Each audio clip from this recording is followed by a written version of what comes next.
खुदावंद के जिंदा पाक कलाम में से ज़बूर 1। मुबारक है वो आदमी जो शरीर की सलाह पर नहीं चलता और खताकारों की राह में खड़ा नहीं होता और ठट्ठाबाजों की मजलिस में नहीं बैठता, बल्कि खुदावंद की शरीयत में उसकी खुशनुदी है और उसी की शरीयत पर दिन रात उसका ध्यान रहता है।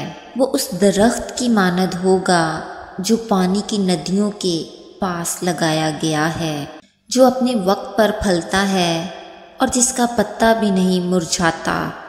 सो जो कुछ वो करे बारवर होगा। शरीर ऐसे नहीं बल्कि वो भूसे की मानद है जिसे हवा उड़ा ले जाती है। इसलिए शरीर अदालत में कायम न रहेंगे, न खताकार सादकों की जुमायत में, क्योंकि खुदावंद सादकों की राह जानता है पर शरीरों की राह नाबूद हो जाएगी। आमीन।